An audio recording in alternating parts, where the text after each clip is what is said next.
ज्ञानाञ्जनशलाकया ज्ञानाञ्जनशलाकया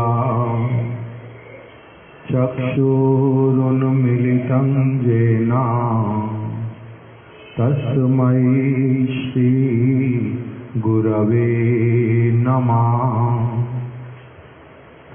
वाञ्छाकल्पतरुभ्यश्च कृपा सिन्धुभ्य एव च पतितानां पावनेभ्यो वैष्णवेभ्यो नमो नमः।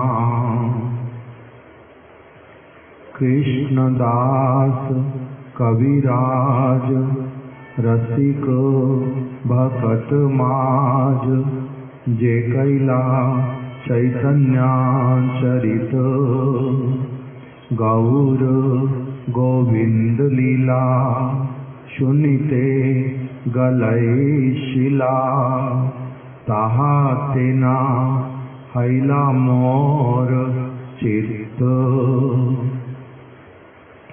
कृष्णदास कविराज रसिर भंडारी यतने राखिला कृष्ण प्रेम हेम कुंड भरी। श्रूयतां श्रूयतां नित्यं गीयतां गीयतां मुदा चिन्त्यतां चिन्त्यतां भक्ता चैतन्य चरितामृतम्। जेबा नहीं बुझे के हो सुनिते सुनिते से हो कि अद्भुत चैतन्य चरित। कृष्ण ते उपजीवे रति जानिबे रसेर रीति सुनिले बड़ो हाय हित। भव सिंधु तरीवारे आछे जार चित्त श्रद्धा करी सुने से चैतन्य चरित। श्री कृष्ण चैतन्य प्रभु नित्यानंदा श्री अद्वैत गदाधर श्रीवासादि गौर भक्त वृंद। हरे कृष्णा कृष्णा कृष्णा हरे हरे हरे राम राम राम हरे हरे।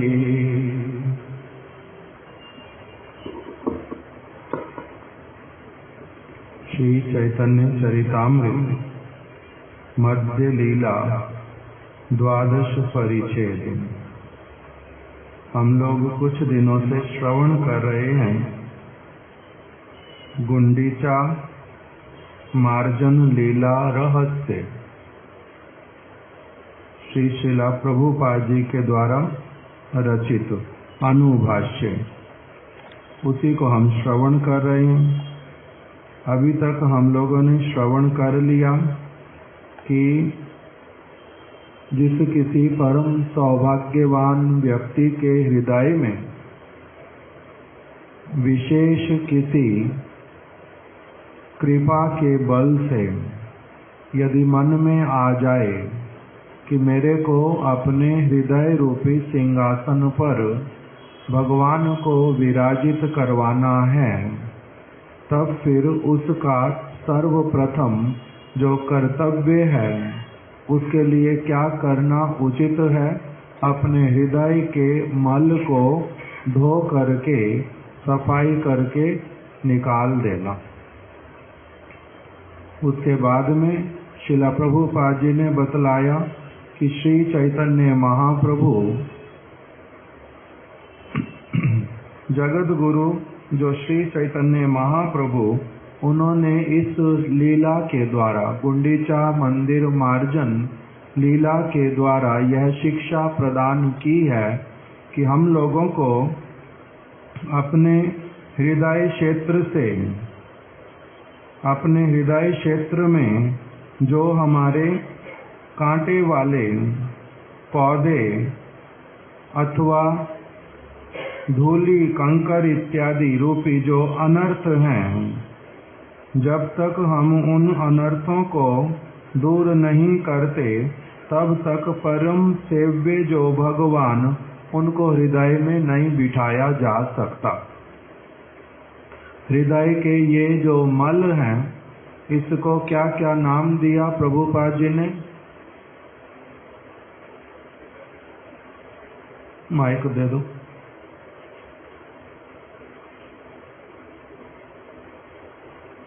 हम लोग कितने दिनों से श्रवण कर रहे हैं अभी? 10 days only। गुंडीचा मंदिर मार्जन वाला प्रसंग सुनते सुनते हम लोगों को 1 मास हो गया है प्राय। उसी में अभी ये पूरा स्मरण होना चाहिए। किसके साथ में तुलना किया श्रीला प्रभुपाद जी ने? सबसे पहले श्रीला प्रभुपाद जी ने स्थूल जो गंदगी है उसके बारे में वर्णन किया, जिसमें 3 प्रकार के स्थूल गंदगी जो पहली बताई कांटे वाले पौधे, जिसको तुलना किया गया अन्याभिलाषिता से। दूसरा बतलाया धूलि, जो कि कर्म चेष्टा से तुलना किया गया। और तीसरा बतलाया कंकड़, जो कि मायावाद और निर्विशेषवाद ज्ञानी मार्ग के विषय में बतलाया गया। उसके बाद बतलाया कि किस प्रकार ये सारी जो स्थूल गंदगी है, इनको पूर्ण रूप से साफ करने के बाद भी इनके कुछ अंश सूक्ष्म गंदगी के रूप में रह जाते हैं, और वो हमें अनेक प्रकार के सूक्ष्म गंदगी के बारे में वर्णन कर रहे हैं, जिसमें आता है कुटिनाटी, प्रतिष्ठाशा, जीव हिंसा। अभी हमने 3 सुने हैं, और जिसमें एक कुटिनाटी और प्रतिष्ठाशा, जीव हिंसा। हमने कल एक और भी प्रारंभ किया था सुनना। जीव हिंसा पे ही आपने, अभी हम आगे नहीं गए। निश्चित आचार अगला है जो अभी हमने। ठीक, रमनी मोहन प्रभु को दो। जो अन्य अभिलाष, उसके लिए क्या डिस्क्रिप्शन दिया प्रभुपाद जी ने? उसके लिए डिस्क्रिप्शन दिया गया कि जो अन्य अभिलाषी व्यक्ति है वो ये सोचता है जब तक इस जगत में रहूंगा तब तक अपना इंद्रिय तर्पण ही करूंगा। जब तक इस जगत में रहूंगा अपना इंद्रिय तर्पण ही करता रहूंगा। उसी का नाम क्या दिया? अन्य अभिलाष। और उसकी तुलना किससे के साथ दी? कांटे वाले पौधे। उसको उखाड़ करके फेंकना सहज या कठिन? उखाड़ करके फेंकना तो कठिन है। कोई भी जो गंदगी है उसको साफ करना सहज तो नहीं है, किंतु चैतन्य महाप्रभु ने जिस प्रकार के बतलाए कि साधु संग करते हुए, हरिनाम करते हुए उन जो मैल को साफ किया जा सकता है। ठीक है, दूसरा बताओ।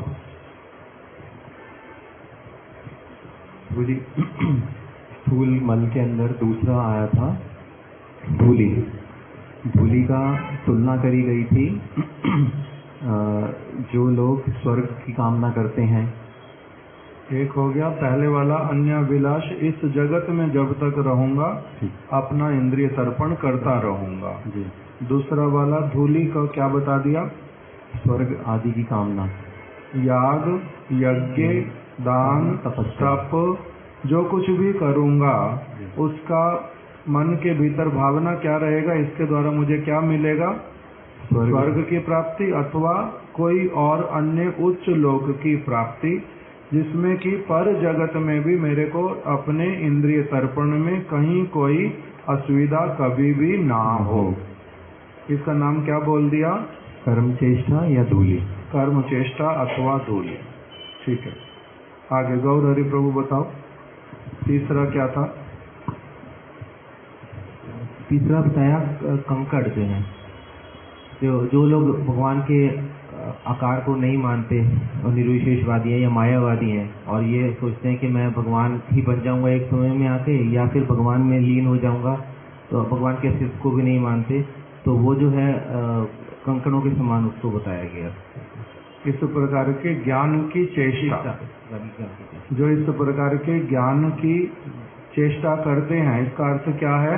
वो अपने हृदय में उल्टा और भी क्या चाहते हैं? कंकर को भर्ती करना। जो स्वर्ग इत्यादि की कामना करते हैं, इसका अर्थ है वो और भी अपने हृदय में अधिक धूलि चाहते हैं।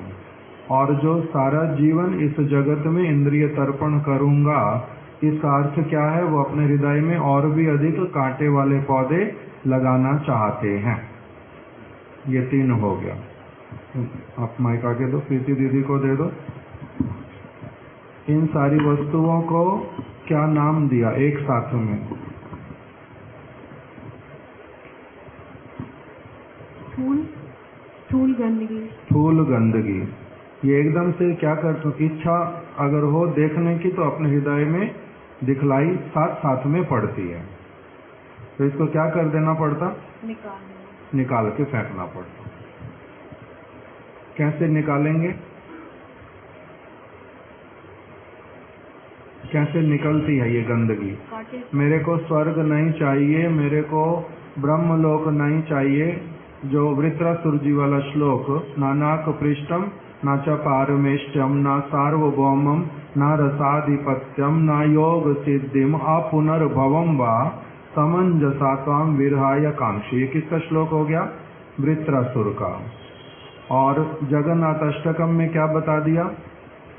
ना वही याचे राज्यम नाचा कनक माणिक्य विभवम ना याचे अहम रम्याम सकल जन काम्याम वर वधुम सदा काले काले प्रमथ पतिना गीत चरितो जगन्नाथ स्वामी नयन पथगामी भवतु में। महाप्रभु के शिक्षा अष्टक में क्या आ गया? ना धनम ना जनम न सुंदरीम कविताम वा जगदीश कामये मम जन्मनि जन्मनीश्वरे भवताद भक्तिर अहेतुकी त्वयि। ये जो समस्त कामनाएं ये कहाँ से आ जाती हैं? कि मुझे स्वर्ग नहीं चाहिए, मुझे ब्रह्मलोक नहीं चाहिए, मुझे धन नहीं चाहिए, मुझे सुंदरी कविता नहीं चाहिए, ना जन्म ना मुझे जन चाहिए और ना मुझे मुक्ति चाहिए, ना वही याचे राज्य, मुझे कोई राज्य नहीं चाहिए, कनक माणिक्य विभवम, मुझे मणिया माणिक्य इत्यादि ये सब नहीं चाहिए। ये सारा कुछ वास्तविक रूप में हृदय में कहाँ से आ जाएगा? साधु संग के प्रभाव से। यदि हमारे को निर्मल साधु संग, जैसा शिक्षा अष्टक में हमने सबसे पहले सुना, यदि किसी व्यक्ति की श्रद्धा उत्पन्न हो भी गई, तब अगर उसको निर्मल साधु संग नहीं मिला तो क्या हो जाता है? धीरे धीरे श्रद्धा नष्ट भी हो जाती है। तो इसलिए ये सारी वस्तुएं नहीं चाहिए, साधु संग में आता है। साधु संग परम गुरुदेव जैसा, श्रीला स्वामी महाराज जी जैसा, अथवा उन्हीं के ही वास्तविक अनुगत जनों के संग से मायावाद वाली बातें क्या होती हैं? अपने आप से हृदय से चली जाती हैं। उस प्रकार का ज्ञान एकत्रित करने की कामना नहीं होती। अर्थात मन में आ जाता कि जो व्यक्ति बोलता है मैं ब्रह्म बन जाऊंगा, जो व्यक्ति कहता है कि भगवान का कोई रूप नहीं है, भगवान के गुण नहीं है, लीला नहीं है, ये सारे व्यक्ति जो भगवान के आकार को नहीं मानते, इनका अपने आप से थोड़ा समय ही वैष्णव का ठीक ठीक संग होने से ये वाली वृत्ति जो है वो चली जाती है। हृदय में दृढ़ विश्वास आ जाता है कि भगवान हैं, भगवान के अवतार हैं, भगवान सर्वशक्तिमान हैं, भगवान के परिकर हैं, भगवान लीलाएं करते हैं, भगवान के गुण हैं, उनके अनेकानेक परिकर हैं, वो बड़े कृपामय हैं। ये सारा कुछ वैष्णवों के संग से क्या होता है, जो मायावाद वाला विचार वो सारा चला जाता और जो सविशेष भगवद तत्व उसका विचार आ जाता है। धूलि का क्या बताया कि स्वर्ग इत्यादि नहीं चाहिए, ये भी आ जाता है क्रमशः साधु का संग करते करते, किंतु सूक्ष्म रूप में फिर भी रह जाता है। कल भी हमने 2-3 दिन से सूक्ष्म वाले हम लोग विस्तार से सुन रहे हैं। हमारे गुरु महाराज जी एक बात बोलते थे कि कीर्तन तो किया भक्तों ने, स्वर्ग नहीं मांगी और मोक्ष नहीं मांगी, ना करी कामना कोनो विभूतिर लागी। हे प्रभु, मैं क्या चाहता हूँ, क्या नहीं चाहता? स्वर्ग नहीं मांगी। मैं आपके चरण कमलों में प्रार्थना करके ये नहीं कह रहा कि मेरे को आप स्वर्ग प्रदान कर दो, स्वर्ग नहीं मांगी और मोक्ष नहीं मांगी। मैं आपसे मोक्ष की भी कामना नहीं करता कि मुझे आप मोक्ष प्रदान कर दो। ना करी प्रार्थना कोनो विभूतिर लागी, और ना ही मैं ऐसी कोई प्रार्थना करता हूँ कि आप मेरे को कोई विभूतियाँ जो हैं वो प्रदान कर दें। मैं किसी विभूति के लिए भी आपको प्रार्थना नहीं करता। विभूति मतलब मैं जो कुछ बोलूं वो सत्य हो जाए। मेरे हाथ में ऐसा कुछ जादू चमत्कार आ जाए जिसके सिर पे हाथ रखूं वो भस्म हो जाए, अथवा हाथ रखूं वो एकदम से तेजवान पुरुष बन जाए।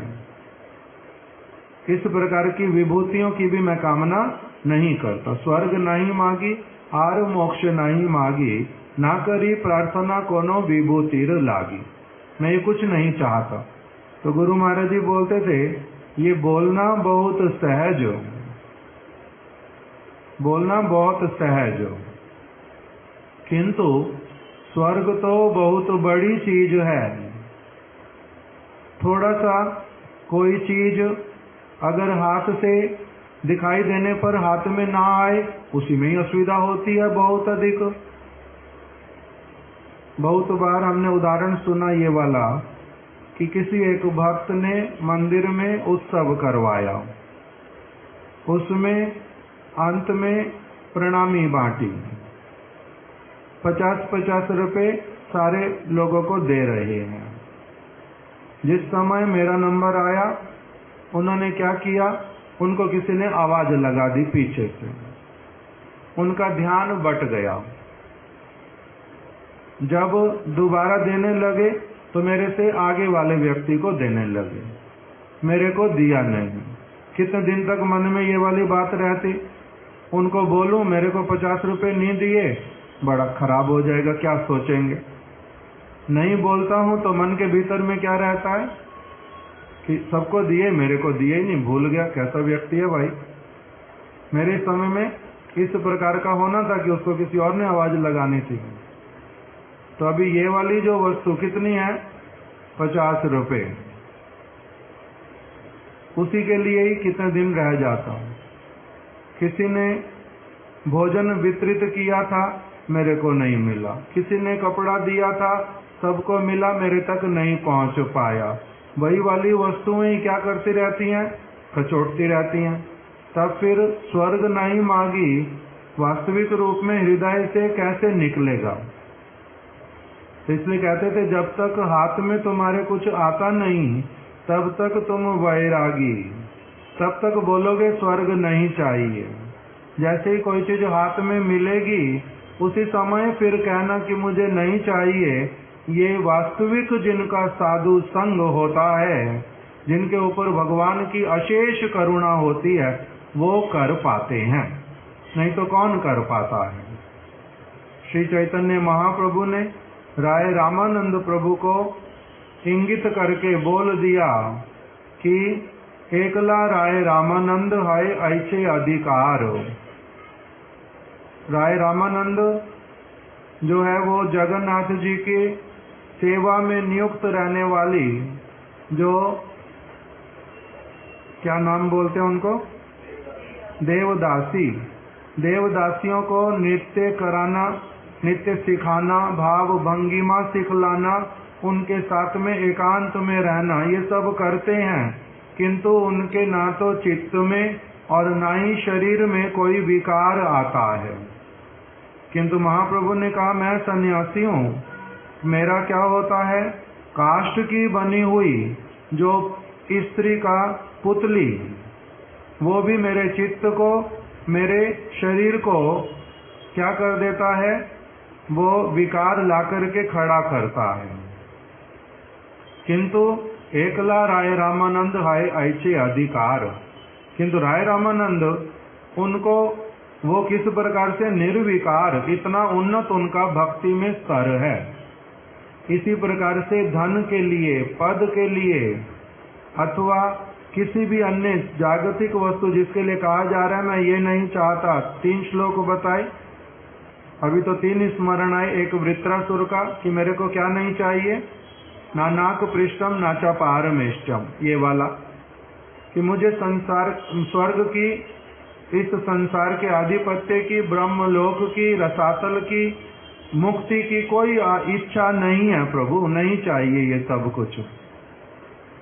दूसरा श्लोक महाप्रभु वाला, ना धनम ना जनम न सुंदरिम, जगन्नाथ अष्टकम वाला क्या आ गया, नावई आचे राज्यम नाचा कनक माणिक्य विभवम, ऐसे बहुत सारे और भी श्लोक हैं कि इन सब में प्रार्थना क्या आती है कि मैं ये नहीं चाहता, ये हृदय से आ जाए तभी क्या होता है, साधु संग से ये आता कि मेरा सचमुच में ऐसा वाला अवस्था आ जाए और हृदय से जो ये मल हैं ये सारे चले जाएं, मैं निर्मल हो जाऊं,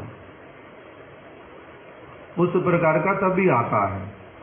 तो इसमें जो मुख्य भूमिका कि मेरे कांटे वाले पौधे मैं उखाड़ करके फेंकने का इच्छुक बन जाऊं, मैं धूली को अच्छी तरह से, धूली जब साफ करते हैं तब होता क्या है, बहुत समय से अगर कोई स्थान बंद पड़ा हो, वो खंडहर जैसा बना हुआ हो, वहां पर आप सफाई करने के उद्देश्य से जाएं, तब होता क्या है, फिर थोड़ा सा तो उत्साह रहता कि हाँ मैं इसको सफाई कर देता हूँ, किंतु जैसे जैसे दिखलाई देता बहुत अधिक असुविधा है, परिश्रम बहुत अधिक लगेगा, नाक में धूल चढ़ रही है, पूरा शरीर मिट्टी मिट्टी हो गया, कांटे हाथ में लग रहे हैं, मन के भीतर में सांप बिच्छू इत्यादि कहीं इन चीजों में से ना निकल आए उसका भय लगता है। उस समय ये सारी वस्तुएं क्या करती हैं कि करूं नहीं करूं, करूं नहीं करूं, ये क्या है, इतनी सारी चीजें कहाँ से हैं। किंतु जो वास्तविक रूप में उस स्थान को क्या समझता है कि ये मेरा अपना स्थान है, मुझे यहाँ पर ये स्थान मेरे साफ हो जाने से मेरे प्रभु के बैठने के लिए ये योग्य बन पाएगा, मेरे प्रभु आ पाएंगे, मैं उनको सेवा कर पाऊंगा अपने हृदय क्षेत्र में बिठा करके, तब उसको बल का जो संचार होगा कि मेरे को निरंतर ये क्रिया करती रहनी है, कभी थोड़ा सा निरुत्साहित होऊंगा, कभी कुछ चोट लगेगी, कभी फिर से उत्साहित होऊंगा, फिर से किंतु अग्रसर होऊंगा, धैर्य धारण करूंगा, ये सारा कुछ आएगा कहाँ से, साधु संग से, साधु सेवा से, उनके वचनों को ठीक ठीक रूप में हृदय में धारण करने से, तब ये बल आता है। इस वस्तु को धीरे धीरे धीरे धीरे करके एक व्यक्ति क्या करता है, निकाल देता है। इस प्रकार का ये 3 वस्तुएं हमने सुना। उसके बाद में फिर आगे जो आया कि ये कर्म ज्ञान अन्याभिलाष इत्यादि की चेष्टाएं बहुत हद तक हृदय से दूर हो जाने पर भी, क्योंकि ये स्थूल स्थूल वस्तुएं थी, दिखलाई दे रही थी, इसलिए उनको तो उखाड़ करके फेंक दिया, पौधों को जो अभी हरे भरे थे उनको भी उखाड़ के फेंक दिया, और जो सूख चुके थे उनको भी उखाड़ करके हटा दिया। धूलि कंकर को भी फावड़े से अथवा किसी भी पात्र से किसी भी प्रकार से उनको भी इकट्ठा करके हटा दिया। धूलि को भी अगर बहुत अधिक धूलि है, पहले कैसे वाला झाड़ू व्यवहार करना पड़ता है? सीख वाला झाड़ू। फिर उसके बाद में जब थोड़ा थोड़ा दिखाई दिया तब फूल झाड़ू, उसी से साफ कर दिया। फिर उसके बाद में भी क्या होगा? अभी सफाई पूरी हुई नहीं है, जाले उतार दिए, पौधे फेंक दिए, अब सांप बिच्छू का डर नहीं रह गया। इतना अधिक अच्छे से उसको इकट्ठा कर लिया, कपड़े में महाप्रभु ने बांध लिया, उनके परिकरों ने बांध लिया। कितना दूर फेंक करके आए? बहुत अधिक दूर, 4 दीवारी से बाहर तो किया ही किया, किंतु उससे भी बहुत दूर फेंक के आए, जिससे कि अगर आंधी आए, तूफान आए, उसमें से कोई भी वस्तु थोड़ी सी भी उड़ करके फिर से भीतर में ना आ पाए। ये वाला हो गया। उसके बाद में अब जो सूक्ष्म वस्तुएं जो आंखों में दिखलाई नहीं पड़ती, बहुत बार अपने आप को भी दिखाई नहीं पड़ती और दूसरों को भी उसका पता नहीं चलता, किंतु एक बार पोछा लगाओ, 2 बार लगाओ, 3 बार लगाओ, पूरा बाल्टी में जितना पानी उसको एकदम से काला कर देता है। बार बार पानी में उस पोछे को धोना पड़ता, निचोड़ना पड़ता, बाल्टी का पानी पूरा बदल देना पड़ता। क्या रह गया था? यही की यही वस्तुएं ही सूक्ष्म रूप में रह गई थी।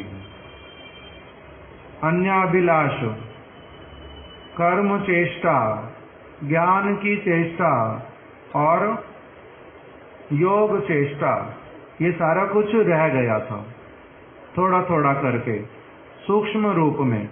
उन सूक्ष्म रूप में रह गई जो वस्तुएं थी उसको क्या नाम दिया?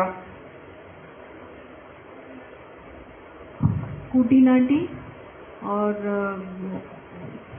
कुटीनाटी, प्रतिष्ठाशा, जीव हिंसा, निषिद्धाचार और क्या नाम है, लाभ पूजक। लाभ पूजक 6 बताए। आदि कह करके क्या कह दिया? और भी बहुत प्रकार के, किंतु इतना इंगित के द्वारा 6 वस्तुओं को बतला दिया प्रभुपाद जी ने। पहले वाला कुटीनाटी का अर्थ क्या किया? अज्ञान का मेरे नाम ना, प्रभुपाद जी ने पहले क्या किया? कपटता। कपटता, कुटिलता, कुटिलता ही है तो कुटीनाटी। कुटीनाटी का अर्थ क्या कर दिया? कपटता। कपटता का फिर जो कविराज गोस्वामी ने और महाप्रभु ने अर्थ किया वो क्या है? अज्ञान का मेरे नाम कहिए कैसा, धर्म अर्थ काम यही सब, तार मध्य मोक्ष वंशा, कहता प्रधान, जहाँ है थे कृष्ण भक्ति अंतर्ध्यान। जहाँ है थे कृष्ण भक्ति है अंतर्ध्यान। इसमें क्या कह दिया? कपटता क्या है? धर्म अर्थ काम और मोक्ष की कामना जो है, ये कपटता का प्रतीक है। कपटता, इसको कपट कहते हैं। धर्म का अर्थ क्या किया था? वर्णाश्रम धर्म का पालन करना, इस प्रकार से करना जिसमें भगवान केंद्र ना हो। वर्णाश्रम धर्म का पालन इस प्रकार से करना जिसमें भगवान केंद्र ना हो, उसको बोलते हैं धर्म का पालन करना। अर्थ कपट क्यों है? अर्थ को कमाई करना। अगर मैं ठीक ठीक रूप में अर्थ का अर्जन कर रहा हूँ तो उसको भी कपट क्यों कहा गया? भगवान की सेवा में ना लगा के अपनी सेवा में लगाना, उसको वही का वही फिर इंद्रिय तर्पण हो गया। हाँ जी। और धर्म अर्थ काम, काम का अर्थ क्या किया था? जो भी कुछ करना भगवान की प्रसन्नता के लिए ना करके अपनी प्रसन्नता के लिए करना। भगवान की कामना में अपनी कामना को नहीं मिलाना और अपनी स्वतंत्र कामनाएं रखना, वो क्या हो जाता है? कपट। चौथा मोक्ष।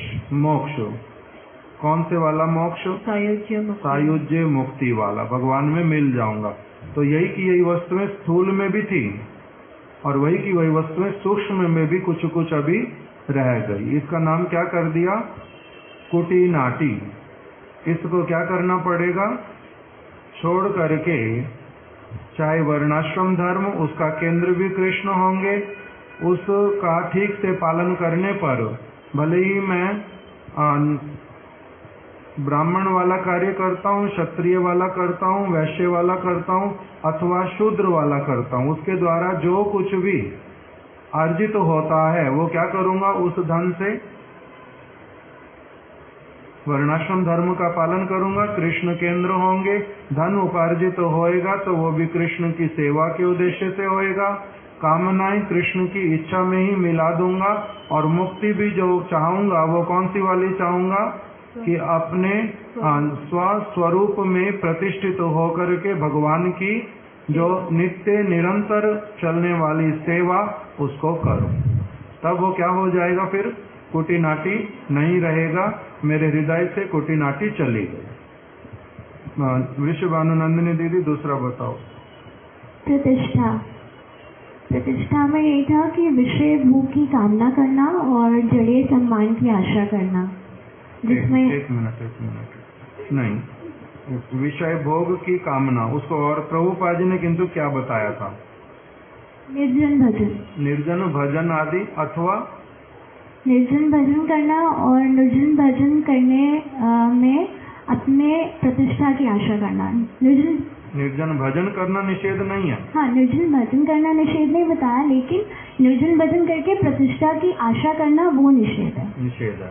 और निर्जन भजन का अर्थ क्या किया था, साधु संग में रहकर भजन करना, वही वास्तविक रूप में निर्जन भजन है। दूसरा शब्द क्या व्यवहार किया था प्रभुपाद जी ने, सजातीय आशय। ना आप बोलना नहीं, आपसे पूछ रहे हैं, सारी चीजें उधर मुंह करके बोलते रहते, ऐसा नहीं करो। सजातीय आशय स्निग्ध वाला नहीं। और एक शब्द प्रभुपाद जी ने बोला था, विशेष निर्जन भजन अथवा बुजुर्गी। हाँ, बुजुर्गी दिखाना अपने शब्द। निर्जन भजन आदि अथवा बुजुर्गी द्वारा। बुजुर्गी शब्द का अर्थ क्या है, मतलब स्वयं को बहुत ज्यादा समझदार समझना, बुजुर्ग समझना, अनुभवी समझना, किसी को कुछ भी कहने के योग्य समझना अपने आप को।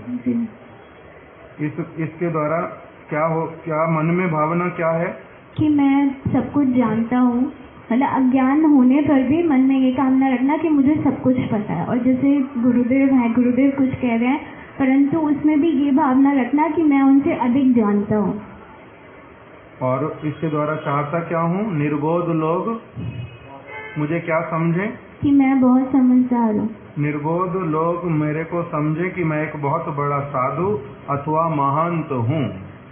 इस प्रकार की जड़ीय सम्मान आदि की जो आशा, ये भी क्या है, एक प्रकार का प्रतिष्ठा के अंतर्गत है। और ये सूक्ष्म मल है हृदय का। तो इसीलिए साधारण लोगों से, किसी से भी झूठी मूठी प्रशंसा प्राप्त करने के लिए कुछ भी जब तक मैं करता हूँ, इसका मतलब मैं अभी मैच्योर हुआ नहीं भक्ति राज्य में, और केवल अपना जो है मल को ही एकत्रित कर रहा हूँ। और क्या बताया था उसमें आगे, प्रज्ञा दीदी बता पाएंगे? आप नहीं बताओ, फिर आप बोलने लग जाते। प्रज्ञा दीदी बोल रहा हूँ तो माइक में बोलो, नहीं सुनाई दिया। लास्ट की 2 क्लास नहीं सुनी। मैं बोल रही थी लास्ट की 2 क्लासेस नहीं अटेंड की। माता को पता, अनुराधा माता, आप तो सारी कथा, माता ये क्या करती हैं, पूरी कथा सुन के लिख करके भेजती हैं पूरा, बहुत दिन व्हाट्सएप में। बताओ, जब सुनते हो ध्यान से तो बोलो, उल्टा लिख के भेजो। नहीं सुना। मंगला माता, एक बार बताने का प्रयास करती, अभी क्या बताएं? आपने बताना है कि प्रभुपाद जी ने प्रतिष्ठाशा के 2 शब्द तो ये वाले बोले, एक तो निर्जन भजन आदि और बुजुर्गी के द्वारा क्या सम्मान, कौन जड़ीय सम्मान आदि की आशा करना, कि निर्बोध लोग मेरे को बहुत अच्छा कहें, निर्बोध लोग मेरे को एक बहुत बड़ा साधु अथवा महंत कहें। इसी आशा से अपना निर्जन भजन करना अथवा बुजुर्गी दिखलाना। और उसके बाद में दूसरा उन्होंने एक और बात भी बोली, अथवा इसको भी क्या कहते हैं, प्रतिष्ठाशा। वो क्या बताया था, प्रीति दीदी ने ऐसे तो बोल दिया था, इनको ही दे दो माइक, उन्होंने बोल दिया था, बोल दो। भावाभास मतलब तो उसको एक्सप्रेस करो। जो स्वाभाविक भगवान का नाम लेकर हमारे आप लोगों को माइक पकड़ना नहीं आता? जो स्वाभाविक हमारे अंदर भगवान का नाम लेकर विकार होते हैं, उसको स्वाभाविक न लेकर उसको भारी रूप में दिखाना, जिसमें आपने हरिदास ठाकुर का उदाहरण दिया था। ये एक व्यक्ति ने देखा हरिदास ठाकुर को कि हरिदास ठाकुर, एक व्यक्ति कीर्तन कर रहा था जिसमें वो भगवान की कालिया नाग की लीला को बहुत सुंदर रूप से वर्णन कर रहा था। तो उसको देखकर हरिदास ठाकुर के शरीर में विकार हुए, तो जिसको देखकर लोगों ने उनकी चरण धूलि लेना प्रारंभ कर दिया और बड़ा उनकी सराहना करी। तो इसी को देखकर एक व्यक्ति दूर से देख रहा था, तो उसने भी सोचा कि मैं भी ऐसे ही कर सकता हूँ। तो उसने कृत्रिम रूप से ऐसे करके भावाभास दिखाए। तो वहीं पर चींटियां थी, जैसी चींटियां थी। इस वाली लीला में चींटियां नहीं थी, वो महाराज जी वाली कथा में। इसमें क्या था? नहीं फिर मैं कोई मतलब मुझे याद नहीं आ रहा। लोगों ने उसकी चरण धूलि लिया नहीं। हाँ, और जो गान करने वाला व्यक्ति था कालिया लीला को, उसने भी चरण धूलि लेने की तो बात ही क्या, उसने आकर के चाबुक से इसको मारना प्रारंभ किया और ये भाग करके चला गया। लोगों ने प्रश्न किया उससे, हरिदास ठाकुर के लिए सुंदर गान करते करते आपने उसके चरण धूलि ले लिया और बड़े प्रसन्नता से आप खड़े हुए, इनको देख करके आप मारने क्यों लग गए? तो उन्होंने क्या उत्तर दिया था? जो आपने शब्द सबसे पहले बोला कि ये भाव का आभास दिखला रहा था, इसमें अभी वैसे वाले भाव उत्पन्न हुए नहीं है, ये कपट करके दिखला रहा है, प्रतिष्ठा की आशा से कर रहा है कि लोग इसको भी बहुत बड़ा साधु माने, महांत माने, ये इसीलिए कर रहा था। इसी को प्रभुपाद जी ने क्या कहा कि ये क्या है? प्रतिष्ठा। अभी हृदय अगर मेरा कठोर है, साधु संग करने पर, भजन क्रिया करने पर, भगवान की इतनी सारी कथाएं श्रवण करने पर भी मेरे हृदय की कठिनता अगर नहीं जा रही, तो उसके लिए उल्टा मेरे को तो खेद होना चाहिए, उसके लिए तो प्रार्थना होनी चाहिए कि कब मेरा हृदय कैसा होगा, बहुत नर्म हो जाएगा, द्रवीभूत होगा, कब मेरे को भी, जैसे नरोत्तम दास ठाकुर ने प्रार्थना किया, कभी गौरांग बलिते हवे पुलक शरीर, हरि हरि बोलिते नयने बबे नीर। मेरे जीवन में वो दिन कब होगा कि मेरे को गौरांग महाप्रभु के प्रति इतना अधिक एप्रिसिएशन होगा, उनकी शिक्षाओं के द्वारा मैं इतना अधिक उपकृत लाभवान अपने आप को अनुभव करूंगा कि मेरे हृदय में उनके प्रति बहुत अधिक प्रेम और कृतज्ञता, समर्पण का भावना, उनको देखने की अभिलाषा, उनका साक्षात सेवा करने के लिए हृदय कब मेरा एकदम से चाहेगा, और वो दिन आ भी जाएगा फिर कि उनका नाम लेने से मेरे को रोना आएगा कि क्यों नहीं मेरे सामने आते, क्यों नहीं मेरे ऊपर कृपा करते, क्यों नहीं मेरे को सेवा मेरी स्वीकार करते। गौरांग बलिते हवे पुलक शरीर, मेरे जो है अंग प्रत्यंग में भाव का जो एक लक्षण पुलक होना वो होएगा। गौरांग बलिते हवे पुलक शरीर, नयन हरि हरि बोलिते नयने बवे नीर। मेरे नेत्रों से हरि हरि बोलते बोलते, मुख से बोलूंगा हरि हरि, बोलते बोलते मेरे नेत्रों से अश्रुओं की धारा बहेगी। आगे, आर कबे निताई चांदिर करुणा होई बे, वो अलग आ गया। तो इस प्रकार से जो भावना आती है कि गुरुपाद पद्म का नाम लेने से, जैसे परम गुरुदेव के विषय में गुरुदेव हम लोगों को सुनाते थे कि उन्होंने प्रभुपाद जी की समाधि स्थली पर जाना परिक्रमा के समय में, नवद्वीप परिक्रमा के समय में, और वहां पर कथा बोलने प्रारंभ करेंगे, प्रभुपाद शब्द भी पूरा मुख से निकल नहीं पाता, प्रभु प्रभु निकल पाता, और माइक जो है वो दे देते, कभी शिला वामन गोस्वामी महाराज जी को, कभी मेरे को। गुरुदेव बोल रहे हैं कि आप लोग आगे कथा बोलो, मेरे से बोला नहीं जाएगा। कभी जो चैतन्य महाप्रभु, उनका क्या बतलाया। रथ यात्रा वाला प्रसंग भी हमने सुना बहुत दिनों तक। जगन्नाथ जी को देख करके एक ऐसी भाव की अवस्था प्राप्त कर जाते जिसमें कि विलाप करते करते जगन्नाथ जी को बुलाना चाहते, किंतु मुख से निकलता क्या है, जा जा गा गा।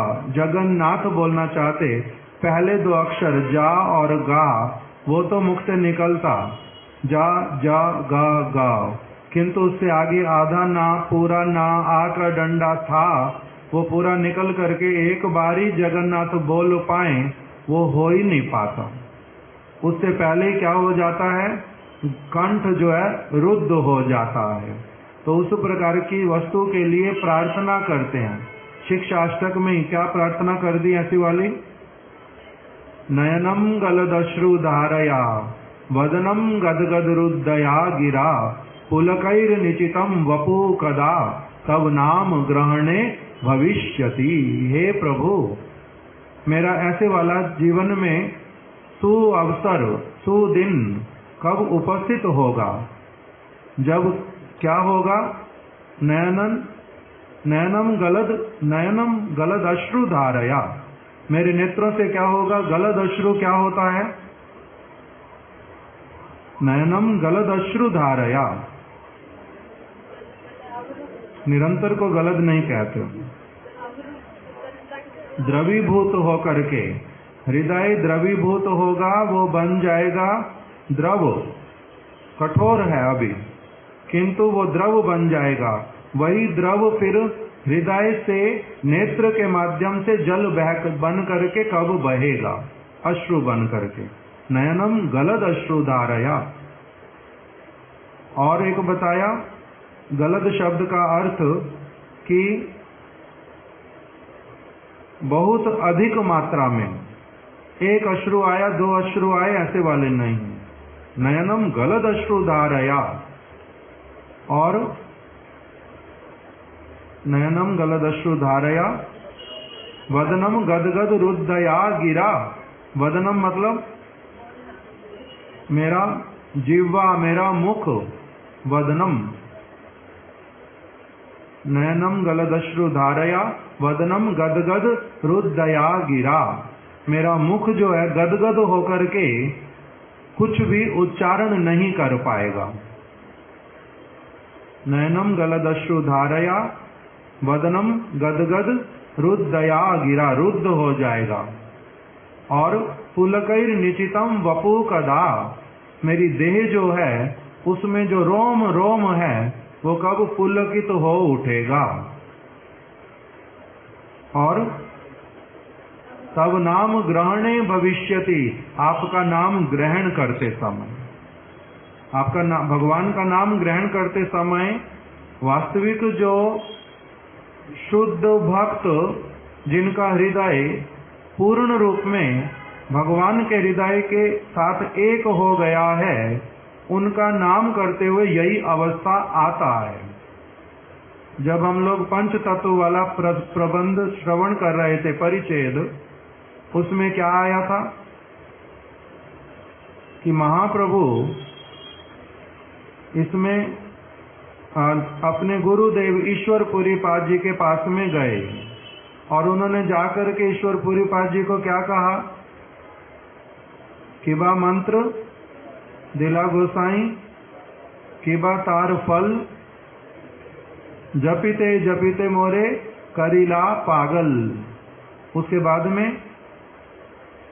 कबू हंसाए, कबू रुलाए कांदाए, कभी मेरे को हे गुरुदेव आपने मेरे को ये कैसा मंत्र दे दिया, हे गोसाई किबा मंत्र दिला, आपने मेरे को ये कैसा मंत्र दे दिया, किबा तार फल, इसका ये फल कैसा अद्भुत है। जपीते जपीते मोरे करीला पागल, इसने जप, मैं जैसे जैसे इसका जप करता जा रहा हूँ इसने तो मेरे को पागल जैसा बना दिया है। कभी मेरे को ये रुला देते हैं, कभी मेरे को हंसा देते हैं, कभी मेरे को नृत्य करवाते हैं, कभी मेरे को स्तब्ध बिठा देते हैं। मेरी इस प्रकार की अवस्था है। तो ये नाम करने से तो ऐसा होना चाहिए। ईश्वर पुरी पाद जी ने यही उनको कहा कि तुमने नाम को बहुत सिंसियरली ग्रहण किया है, और कृष्ण नाम मंत्रेर यही तो स्वभाव, कृष्ण नाम का यही स्वभाव है। कृष्ण नाम मंत्रेर यही तो स्वभाव, जय जपे तारे है तार तार कृष्ण उपजय भाव। उसके हृदय में कृष्ण के प्रति ऐसी ऐसी भावनाएं उत्पन्न होती हैं कि उसी के फल से ही वो अपने आप से, कृष्ण ने दर्शन दिया तो आनंदित हो गए, नृत्य प्रारंभ हो गया।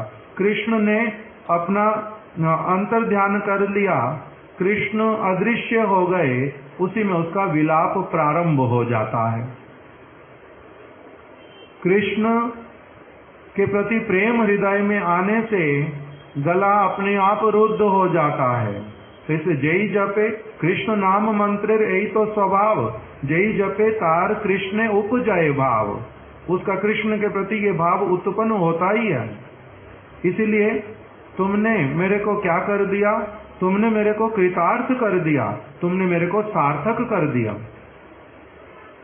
इस प्रकार से महाप्रभु ने कहा कि नाम का ही ये अपने आप क्या है, स्वभाव है, हृदय ऐसा होगा ही होगा। भागवत में कौन सा श्लोक बता दिया इसके विषय में ना, वो तो हो गया भाव की अवस्था में क्या करते हैं, हृदय की नर्म होने के विषय में। आपने ठीक बोला श्लोक, बोलो ना, ये वाला नहीं। तदश्म सारम हृदयम वतेदम, ये वाला श्लोक है। इसमें आता है कि तदश्म सारम हृदयम वतेदम यज्जिह्वाग्रे वर्तते नाम, तो भी ये वाला नहीं है, ये दूसरी पंक्ति आ गई किसी और श्लोक की। उसमें आता है, मिल गया श्लोक,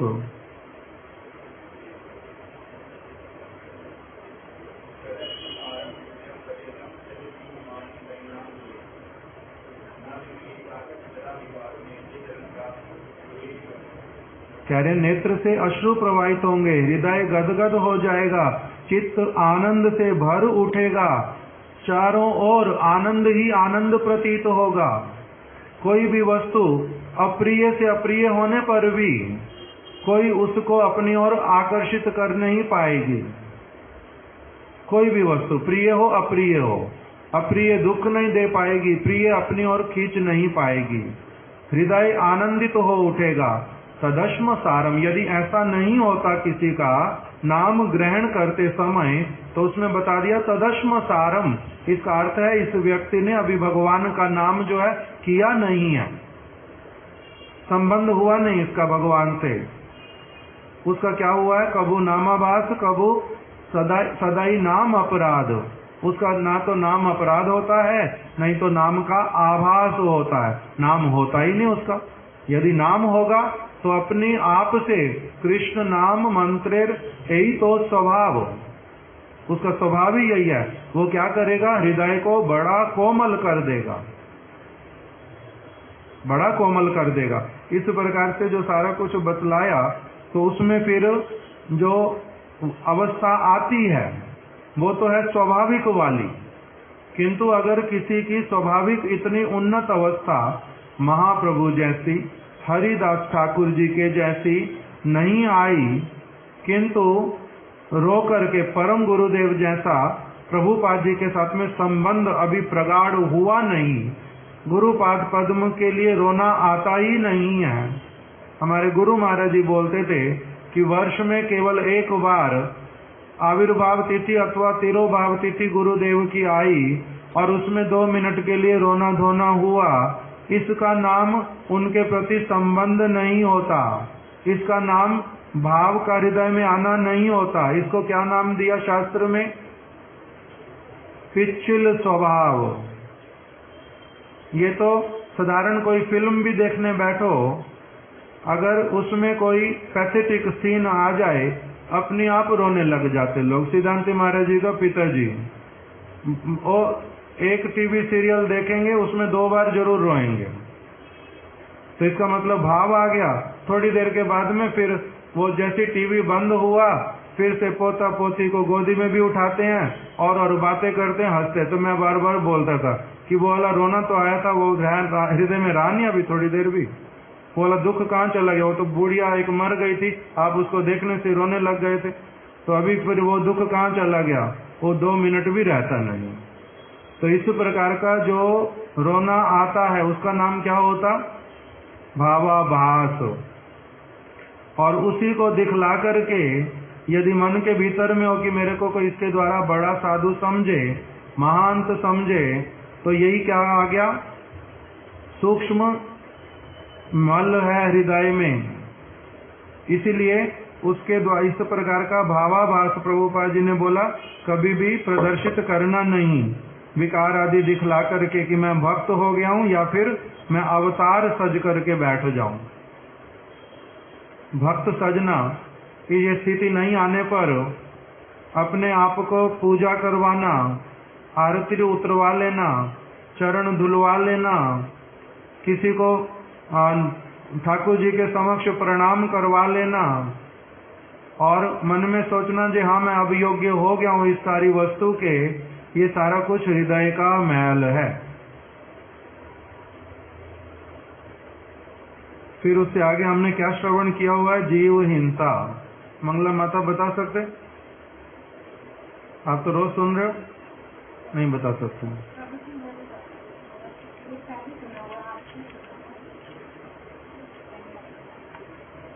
प्रभुपाद जी वाला बताना है, किंतु जो अभी हम सुन रहे हैं कंटिन्यूस।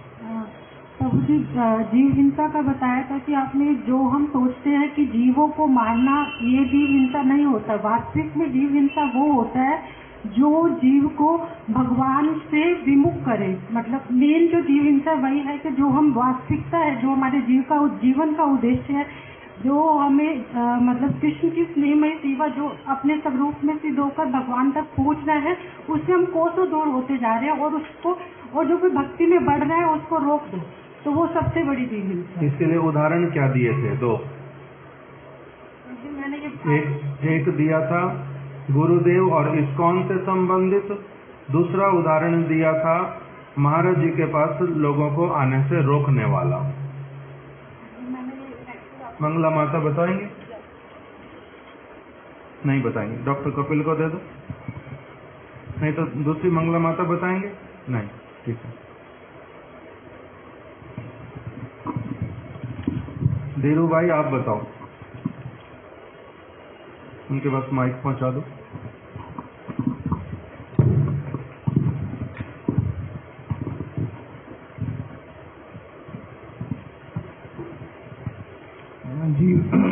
जीव हिंसा में आपने 2 बातें बताई थी, कुंठा और कृपणता। एक सेकंड रुको। जीव हिंसा में पहले हाँ, शुद्ध भक्ति के प्रचार में कुंठता अथवा कृपणता, यही जीव हिंसा है। तो प्रभुपाद जी ने लिखा हुआ ये तो जी, शुद्ध भक्ति के प्रचार में कुंठता अथवा कृपणता। अब आगे बताओ फिर कुंठता क्या होती है? कुंठा का आपने अर्थ बताया था ईर्ष्या। नहीं, कुंठा को वैकुंठ के साथ में जोड़ करके जैसे बताया था वही बताओ। कुंठा में वैकुंठ में क्या क्या नहीं है और इस जगत में क्या क्या है, इसलिए इसको बोलते कुंठामय जगत, उसको बोलते वैकुंठ। क्या क्या बताया था? वहाँ नहीं है और यहाँ पर है। काम, क्रोध, लोभ, मोह, मद, मात्सर्य, ये 6 चीजें वहाँ पर नहीं है, यहाँ पर हैं, इसलिए इसका नाम क्या बताया? कुंठामय जगत। उसके कारण जो जो क्रियाएं करते हैं, तो इसमें काम, क्रोध, लोभ से मैंने बताना शुरू किया था। थोड़ा थोड़ा पहले काम क्रोध का भी बताया था। लोभ से क्या बताया था? किस वस्तु के लोभ के कारण एक व्यक्ति कुंठा करता है? जागतिक वस्तुओं के लिए। इस्कॉन की बात बताओ। जैसे इस्कॉन में गुरुदेव के पास आने के लिए वो अपने लोगों को मना करते थे कि इनकी कथा नहीं सुननी, ये जो सिद्धांत हैं उनको ठीक से नहीं बता रहे। ऐसा उन्होंने नहीं कहा। अच्छा, इनका संग नहीं करना, ये प्रभुपाद जी के विचारानुरूप बातें नहीं बताते, इनकी बुक्स नहीं पढ़ना, गुरुदेव को उन्होंने बैन कर दिया। कारण क्या था? कि मन में ये कुंठा थी कि इनके पास बहुत लोग जा रहे हैं और इनसे प्रभावित हो रहे हैं, इनका संग कर रहे हैं, तो इस प्रकार से उनकी जो अपनी जो संस्था है उसकी कुछ हानि होगी। क्या हानि होगी? यही तो सारा कुछ बताया था ठीक से। क्या हानि होगी? लोग वहां जाएंगे तो धन भी वहां जाएगा, लोग वहां जाएंगे तो हमारे शिष्यों की संख्या कम होएगी, उनके शिष्यों की संख्या बढ़ेगी। अगर इतना स्पष्ट बता नहीं पाते तो फायदा क्या? कल इतना अच्छे से सुनाया 1 घंटा, और जानते भी हैं कि वो मेरे से श्रेष्ठ हैं, जानते भी हैं कि उनके पास जाने से लोगों का लाभ होगा, ये जानते भी हैं कि अगर मैं भी जाऊंगा तो मैं भी भक्ति में उन्नत होऊंगा।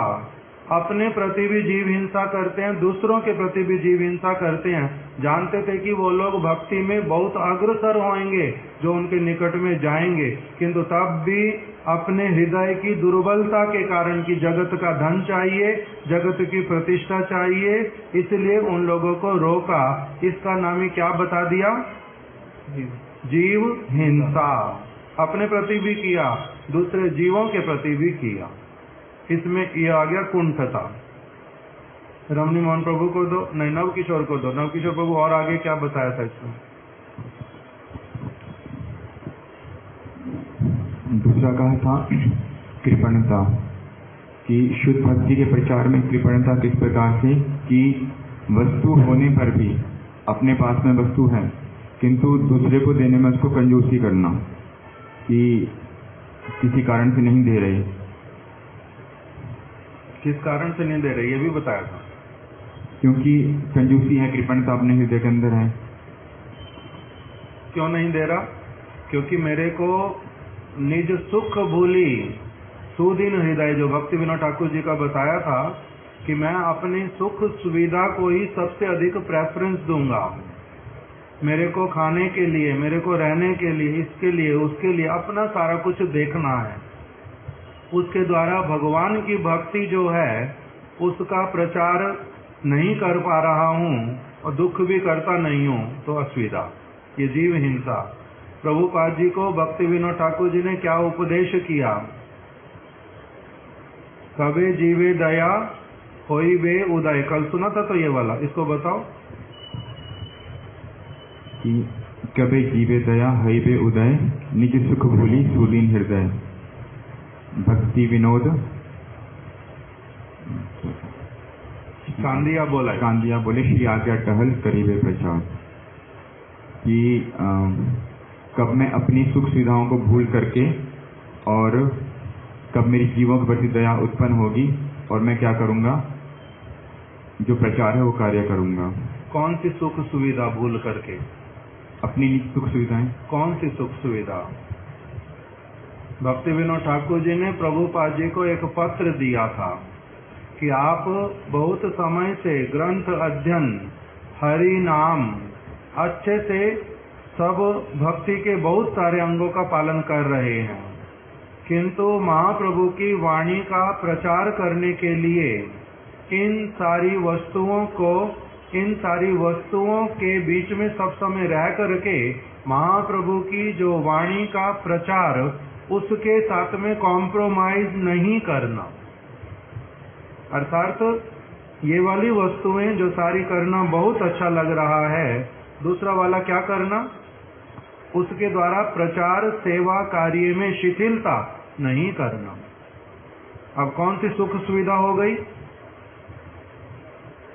एक तो सुख सुविधा होती है कि मेरा अपना कक्ष है इतना अच्छा, मेरे यहाँ पर भोजन की इतनी अच्छी व्यवस्था है, दूसरी जगह एडजस्ट करना पड़ेगा, जैसे कल महाराज जी वाले 2-3 उदाहरण हमने सुने थे। एक तो इस प्रकार की कि वहां पर रहने की ठीक से सुविधा नहीं है, भोजन की व्यवस्था ठीक से नहीं है, बड़ा कष्ट करके ट्रैवल करके जाना पड़ेगा। एक तो ये वाली सारी सुख सुविधा, और दूसरा सुख सुविधा क्या कहा था? भजन इत्यादि के अंतर्गत भी, जैसे गुरुदेव बोलते थे कि जब मैं मथुरा में रहता था उमा दीदी से बात करते करते एक दिन बोल रहे, सभी लोग ही सुन रहे हैं, उमा दीदी को विशेष करके बात उनसे कर रहे थे डायरेक्टली। उमा, पहले मैं हरि नाम बड़े अच्छे से 1 लाख तो बड़े आराम से कर लेता था, किंतु अभी केवल तभी कर पाता हूँ जब प्लेन में बैठा होता हूँ। बहुत घंटे लगते जब यात्रा करने में, तब बड़े आराम से 1 लाख हो जाता है। किंतु जिस तरह का प्रचार कार्य कर रहा हूँ, लेखन कार्य करता हूँ, इसमें लोगों से मिलता हूँ, उस तरह से फिर 1 लाख हरिनाम अब नहीं कर पाता हूँ। किंतु तब भी क्या, ये किसका नाम क्या है? जीवों के प्रति दया। अपना जो निज सुख भूली, हरि नाम के अंतर्गत भी जो वास्तविक एक आनंदमय वस्तु है, उस सेवा को हटा करके दूसरी सेवा करना। जैसे एक उदाहरण गुरुदेव ही देते थे, महाराज जी भी इस उदाहरण को देते थे कि किसी एक राधा रानी की दासी ने कृष्ण को, चामर वाला कृष्ण को, राधा रानी को वो चामर डुला रही हैं। चामर डुलाते डुलाते क्या हुआ,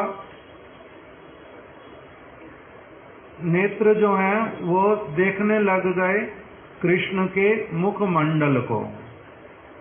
उस मुखमंडल में ऐसा आकर्षण, ऐसा मनमोहक कि उसकी तरफ देखने से ही पूरी इंद्रियों की जो क्रिया है अपनी आप से शांत हो गई।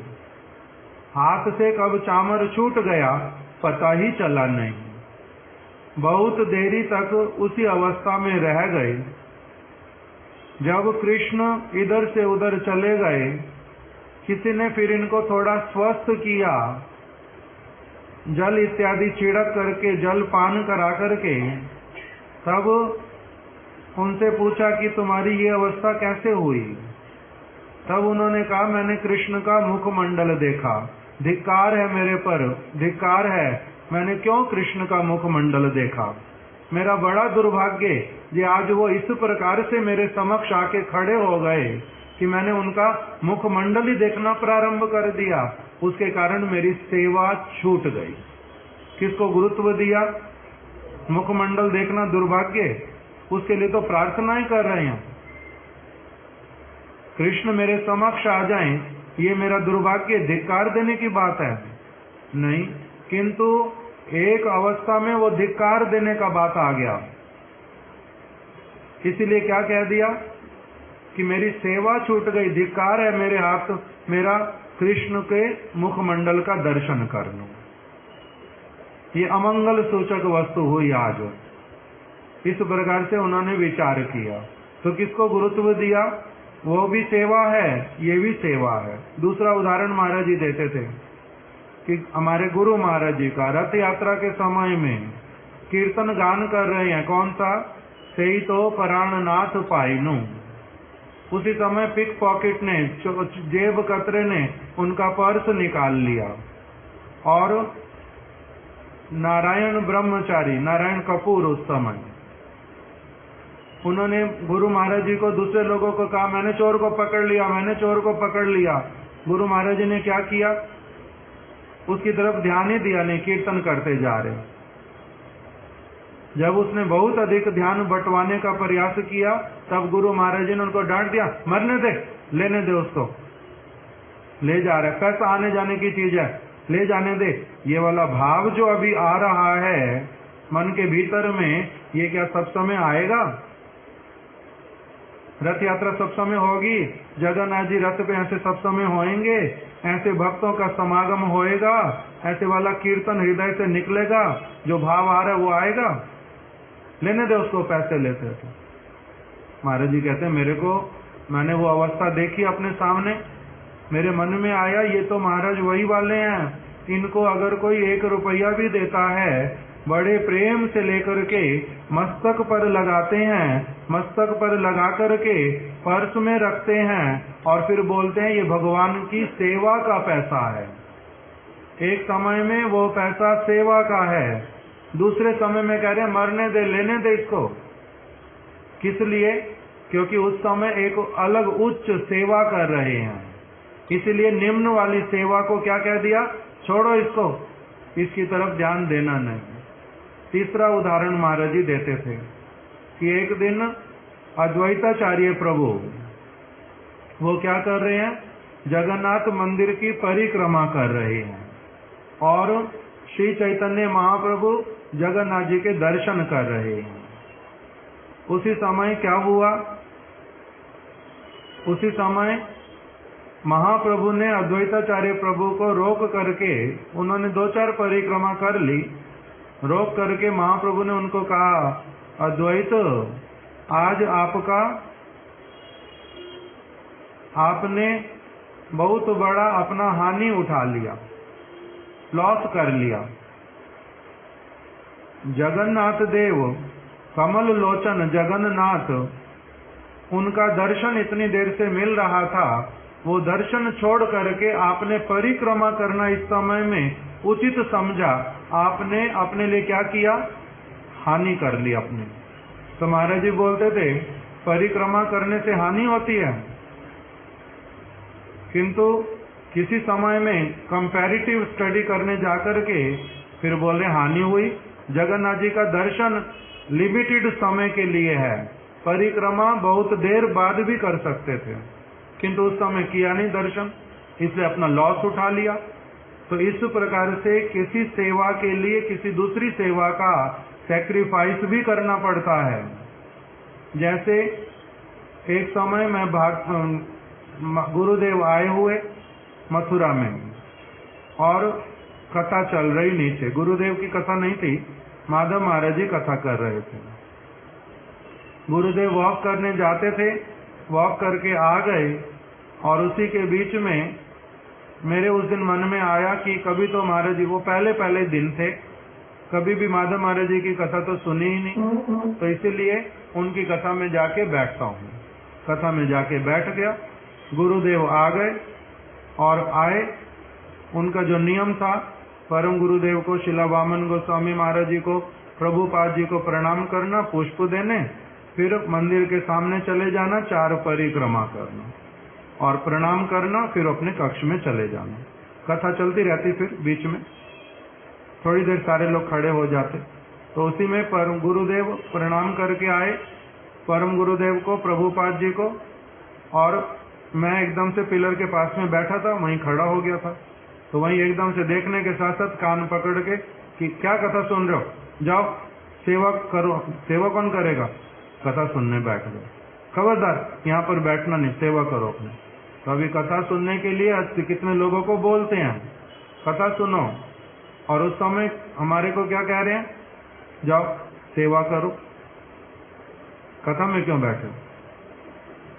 अलग अलग समय में ऐसी चीजें। एक बार कार्तिक में कि ये वाला काम इतने दिन में पूरा हो जाना चाहिए, तो फिर हमारे जो पब्लिकेशन डिपार्टमेंट के कुछ भक्तों में से हम लोग 5-7 लोग वहां थे, एक भक्त ने केवल बोल दिया, गुरुदेव कार्तिक की परिक्रमा आ रही है, परिक्रमा में नहीं जाएंगे, ये वाला काम बाद में कर लेंगे। तो एकदम से उसके ऊपर गुस्सा किया बहुत, परिक्रमा करेगा, क्या करेगा परिक्रमा करके, काम पूरा करो ये वाला। तो उसने फिर ऊपर से फिर से बोल दिया कि आप देश विदेश में सब लोगों को तो निमंत्रण करके आते हो, देव दुर्लभ सुयोग मिलेगा, कितनी लीला स्थलियों पर जाएंगे, कितनी कथा सुनने के लिए मिलेगी, सभी लोग आ जाओ परिक्रमा करने के लिए, और हम लोगों को आप कह रहे हो कि क्या जाएगा परिक्रमा में, काम करो। तब गुरुदेव ने कहा कि देखो इस चीज को समझने का प्रयास करो, तब तुम्हें अच्छे से समझ आ जाएगा। तुम्हारा नहीं जाने पर भी परिक्रमा में, परिक्रमा का बड़ा फल तुम्हें मिल जाएगा अपने आप से, वो फल तो मिलेगा ही मिलेगा, उससे बड़ा वाला भी मिलेगा। इसलिए अभी जो सेवा कहता हूँ वो वाली सेवा करो। तो इस प्रकार से अलग अलग समय में समझना पड़ता है। इसलिए यहाँ पर कह दिया कि कौन सी चीज की हम बता रहे थे, शुद्ध भक्ति प्रचार में कुंठता अथवा कृपणता। शुद्ध भक्ति का प्रचार अब उसमें उस समय गुरुदेव को कभी ग्रंथ की सेवा, कभी किसी और चीज की सेवा जो अच्छी लगती है। प्रभुपाद जी के लिए भक्ति विनोद ठाकुर जी ने कह दिया अभी हरि नाम कम करके भले ही, और जिस प्रकार से भजन करते उसको कम करके अब थोड़ा और कोई सेवा कार्य करो। इसलिए उसमें जो कृपणता करता है उसका अर्थ क्या हो जाता है?